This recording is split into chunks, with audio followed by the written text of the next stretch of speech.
Hello and welcome to Non-Stop Wrestling Chat. My name is Barry and this is your Monday Night Raw review on this terrible rainy day in Scotland. Guys, Raw was bad. As you can see from the title, I think it's the worst Raw of this year. Before we get into it, don't forget to hit the big thumbs up, hit subscribe, and if you're feeling really generous, hit that bell so that you know the next time I'm going to upload a video. So you get a little notification and you can enjoy it. Genuinely me ranting about how bad wrestling is at the moment.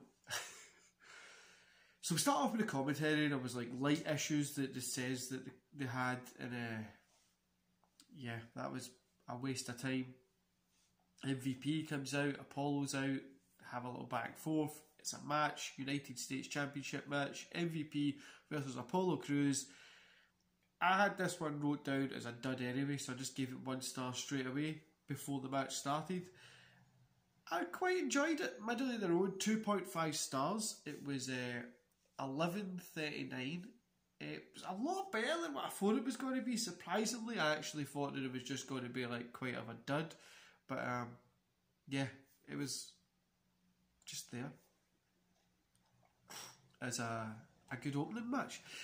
The worst thing this week with Raw is the first little part of the show, the promo stuff was quite poor, middle of the road. This little match as an opener, I was like, it might be a good week. And then it just all fell apart. So Lashley rushes out to try and put Phil Nelson on Apollo. Apollo rolls out, MVP says it's an unsafe working environment because of the lights. Also, probably try to hint at the COVID situation that WWE had. And he calls for a rematch at SummerSlam. So when we go to break, when we come back, Bayley and Sasha are in the back, rambling on, talking about a load of boringness. Bayley has a little video package ready. The video package bleeds into Ahsoka in this kind of sound place, rambling on about how she's going to get revenge, and yeah, then Sasha's going off her head, so is Bayley. Shayna comes out, says she's had enough of this garbage. Long story short, this was a waste of time. They just say Shayna and Sasha are just looking for a match. So yeah. Backstage we have Owens. He's looking for something to drink. The Iconics are there. They asked to be the guest on the Kevin Owens show. He says he's already got a guest lined up. At this point I was thinking it's probably going to be Shane McMahon. It wasn't. It was Ruby Riott. Guys, I've literally got 4 scrolls worth of what this says. I'm not going to waste your time by reading through this because it was bad. Literally the sum up of what it was Ruby Riott was talking about loss of a friend or some shit. Liv comes out. Then Ruby Riott starts crying. Now, I get that this woman isn't like, her character isn't fully flushed out and ready to go. But her being in the ring, crying over a friend who came out, makes no sense. It literally makes no sense why the...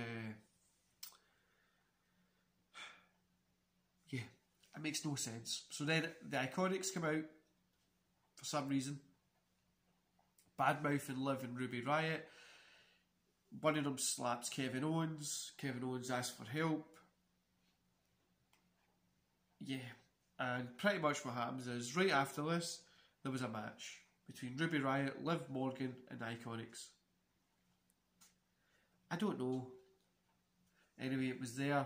I didn't even give this one a rating, guys. It was 2 minutes and 21 seconds, I think it was. Nobody really kind of asked for this, to be honest with you. Fewer people give a hell about it. And yeah, it's pretty much just bad writing at this point. And I don't enjoy this at all. I'm just moving on. Ruby Riott and Liv Morgan picked up the win, guys. Just no score for that, moving on. So Peyton and Billy look to double team but Ruby comes in to save the day. She stares down Liv. They both grab Billy and hit a double STO. Why in the hell was there so much spent on this little thing? They literally interviewed, built it, hyped it, wrestled and ended it. There was no need to have this so much hype on this little terrible segment. Right, then Charlie's near a tip box with some electrical shit in it, and it looks like this might be the problem with the lights. MVP is moaning, he wants Apollo to accept the fight at SummerSlam. Then comes one of the most boringest parts of the show. And by most boring, I mean most of the show was boring, but this one tipped the scale to terribleness. Drew and Orton have this back and forth of fucking who's got the bigger dick, which literally was terrible. Then Owens has a thing talking to Flair about facing Orton next week. I guess that's happening. Then Nia's in the middle of the ring. Oh, this is just the analogy. The wheels fell off it. This is when the doors came off, the wheels fell off, and everybody was just on fire. So Nia is in the middle of the ring with her victim. She is here to own up and because we get a clip of what she done last week. Nia takes the heart that millions idolise her, and she's saying that she's there so that he can apologise. Pat can apologise. Pat is only here for an apology. Nia says he will get one after the match. I don't really get it. This angers Pat. Pat tells Nia she's indefinitely suspended without pay. Nia flips out, saying he has no authority. She rips his sleeves down and shoves him, and then kicks him while Nia heads back. Guys, this is honestly...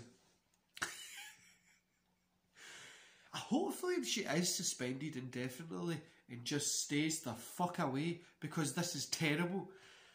I get it's the writers and stuff like that, but come on to God. Next comes R-Truth, and he's being chased by ninjas, guys. He's got the 24/7 title. By the way, earlier on in the night, Shelton Benjamin says that he lost. His title's been stolen. So R-Truth has obviously took it. He's running along. He's running away from the ninjas, and then we're informed that there'll be a triple threat match for the title that he stole. Why does he need to steal it if he's going to be wrestling in a match literally in 10 minutes? Then we have said match. We have Tawoza versus R-Truth versus Benjamin. Tawoza picks up the win. This was terrible, guys. I don't understand why it was here. Why did you steal the belt if you're just going to wrestle in it? No, nothing for this. Just nothing. It was terrible.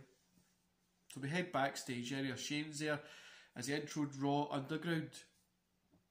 I was thinking this could be a little bit cool. Something different out of the norm that's on Raw. But it's on the actual Raw show, which makes no sense.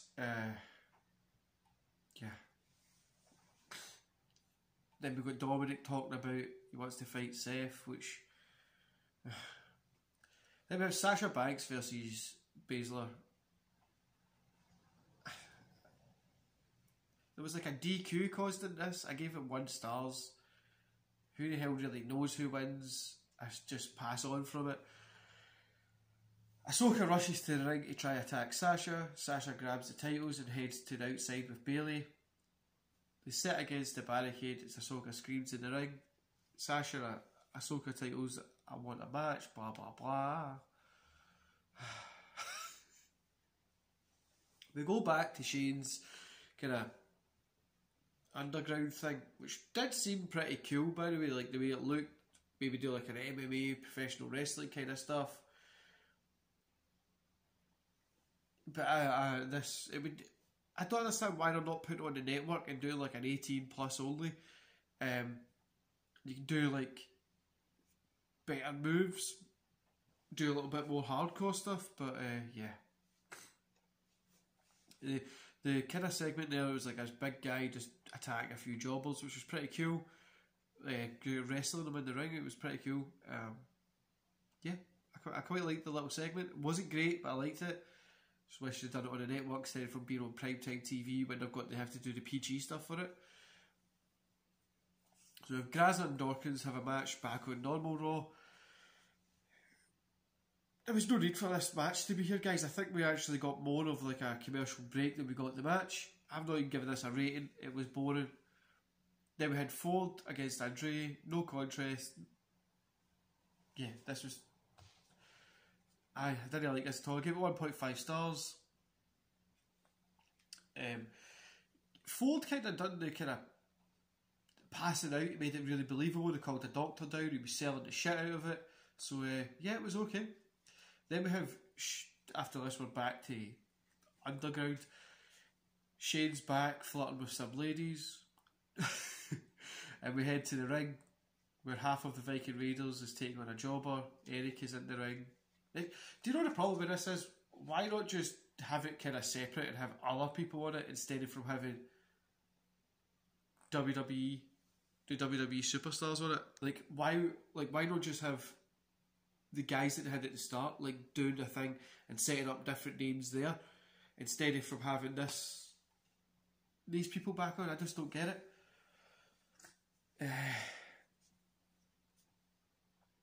Yeah, and then there's a bunch of segments, guys, including Dolph Ziggler and Underground thing.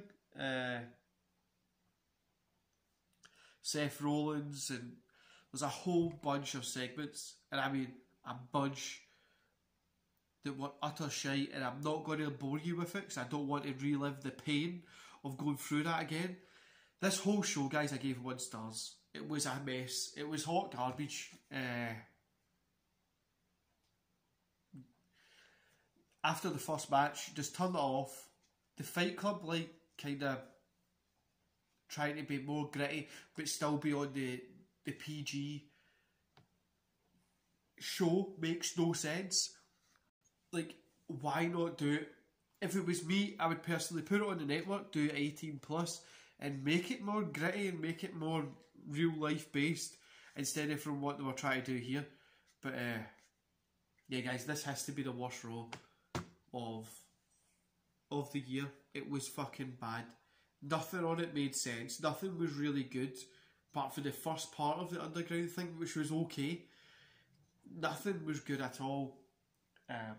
Yeah, give this one a miss if you're thinking about watching it, and just wait for Impact, AEW, NXT, and see if they're any better. Anyway, guys, I'll let you go and enjoy the rest of your day. Don't forget to hit like and subscribe, and I'll see you here tomorrow for Impact review. See you later, guys.